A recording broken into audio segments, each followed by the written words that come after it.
Dahlia नीचे उतर रही होती है। तभी वो देखती है सारे मेड्स घबराए हुए होते हैं। तभी उसे कोई पुकारता है, आप जाग गई लेडी डेलिया। डेलिया सोचती है, क्या जोहन बैक आया है या फिर कोई गेस्ट? ये काफी ज्यादा नॉइजी हो रहा है यहाँ। एक सर्वेंट कहता है, ओ हाँ, वेल, उन्होंने कहा कि टेम्पल के बारे में उन्हें बात करनी है। तभी एक शख्स लेडी डहलिया की तरफ मुड़ता है और कहता है, good afternoon lady dahlia. Dahlia उस देखकर थोड़ा शॉक हो जाती है। वो आदमी कहता है, मैं काफी ऑनर फील कर रहा हूँ कि मैं आपसे मिल पाया। क्या मैं आपका कुछ टाइम ले सकता हूँ? मुझे आपसे कुछ इम्पोर्टेंट बात करनी है। तभी हमें एक चाय का कप दिखाया जाता है। वो दोनों एक हॉल में चाय पीते हुए बैठे होते हैं। डहलिया सोचती है कि ये एकदम से कैसे मुझसे मिलने आ गया। ये अभी अभी न्यू हेड बना है हाउस चार्लियोट का, और ये नोएल से बहुत क्लोज है, तो इसके पास बहुत सी पावर्स हैं। इसी वजह से इसके फॉलोअर्स भी बहुत हैं। डेलिया कहती है, मैंने सुना कि आप यहाँ हाई प्रिस्टेस का कोई मैसेज डिलीवर करने आए हैं। वो कप रखते हुए कहता है, हाँ, ये सही है। मैं यहाँ प्रोफेसी के बदले चढ़ावा लेने आया हूँ। मंदिर ने इस प्रोफेसी को प्राप्त करने के लिए काफी श्रद्धांजलि दी है, और मुझे कहा गया था कि तुमने प्रॉमिस किया है कि तुम उसके बदले पे करोगी। तभी डहलिया को अपनी बात याद आती है और वो कहती है, ओह हाँ, ये सही बात है। तो मैं उस ऑफरिंग को खुद प्रिपेयर करूंगी और टेम्पल को सेंड कर दूंगी। वो कहता है, नहीं, ऑफरिंग पहले से ही डिसाइड कर ली गई है। डहलिया पूछती है, तो वो क्या होने वाला है? वो कहता है, एक क्वेश्चन का आंसर। मैंने सुना है तुम्हें अभी पॉइजन किया गया था। डहलिया पूछती है, तुम्हें कैसे पता चला? उसके दिमाग में चलता है, वेट, हेलेन और एरॉन तो अपोजिट साइड में थे ना, तो ये हेलेन की तरफ से क्यों आया है?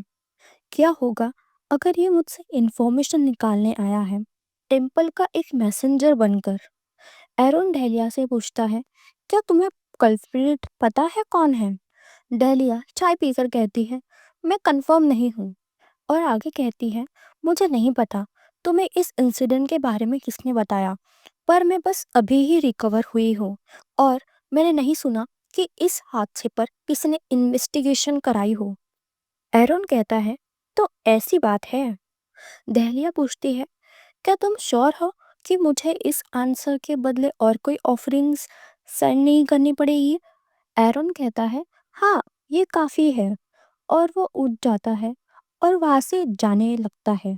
तभी उसे कुछ याद आता है और वो कहता है, ओ हाँ, मेरा एक पर्सनल क्वेश्चन था। दहलिया कहती है, वो क्या है? मैंने सुना है कि तुम मेरी सिस्टर से प्राइवेट में मिली थी। दहलिया कहती है, हाँ, मैं काफ़ी ऑनर फील कर रही हूँ कि मैं उनसे मिल पाई। एरोन कहता है, मुझे नहीं पता कि वो ऐसी मीटिंग के लिए अग्री क्यों हुई, पर तुम्हें पता होगा कि सेंटेंस ऐसे ही किसी से नहीं मिल सकती प्राइवेट में पर्सनल रीजंस के लिए।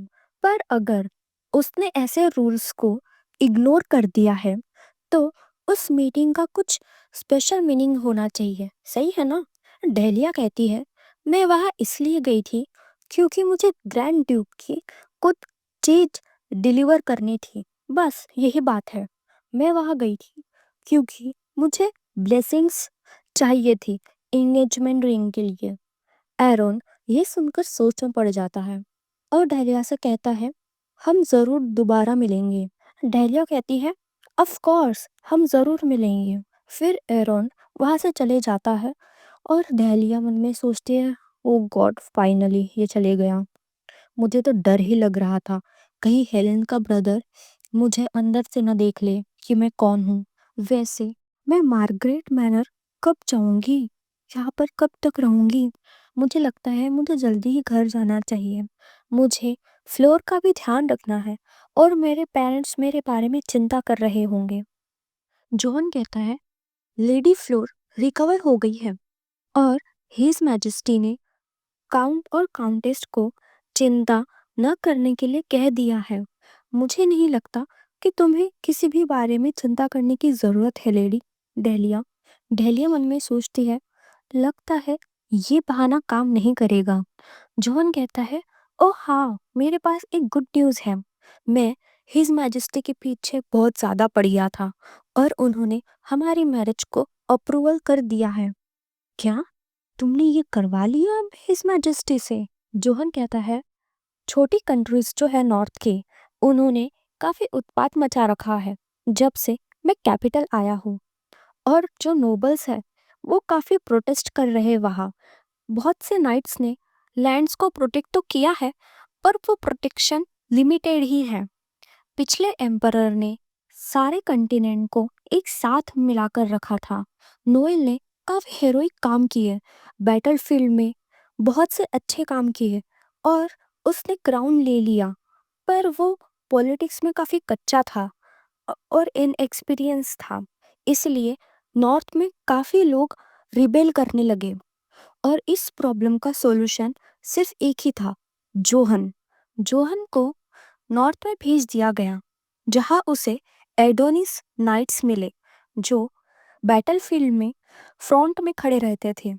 इसके अलावा वहाँ सूखा इतना पड़ गया है कि फंड्स काफ़ी कम हो गए हैं और इसी वजह से उन नाइट्स को ऑपरेट करना काफ़ी मुश्किल हो गया है।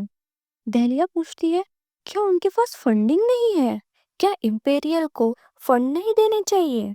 जोहन कहता है, हिज मैजेस्टी ने साउथर्न टेरिटरीज को अब तक डिवाइड नहीं किया है, तो मुझे लगता है उनके लिए ये काफ़ी डिफ़िकल्ट है नॉर्थ को देखना। दहलिया मन में सोचती है, इसका मतलब जोहन को जल्द से जल्द नॉर्थ जाना चाहिए और इसका मैरिज से क्या लेना देना है?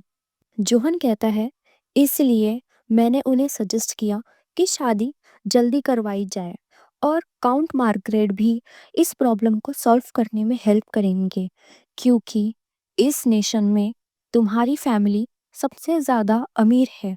मैंने उन्हें कन्विंस किया कि हमारी मैरिज नॉर्थ के बहुत से प्रॉब्लम्स को कम कर देगी। दहलिया कहती है, यह तो काफ़ी सरप्राइज वाली बात है। जोहन कहता है, और ये टाइम कल्प्रेट के बारे में डिस्कस करने का है। दहलिया पूछती है, वो कौन है? जोहन कहता है, मैं चाहता हूँ कि तुम इस सिचुएशन में काम रहो और पहले उसकी बात सुन लो। दहलिया कहती है, क्या तुम मुझे कह रहे हो मैं कल्प्रिट की बात सुनूं? ये कैसी बकवास है? जोहन कहता है, मैं तुम्हें सब समझाता हूँ। वो क्लैप करता है और कल्प्रिट को बुलाता है। दहलिया पीछे मुड़ के देखती है। कल्प्रिट कहता है, I am sorry lady dahlia. Dahlia उसे देखकर शॉक हो जाती है, क्या ये कल्प्रिट है?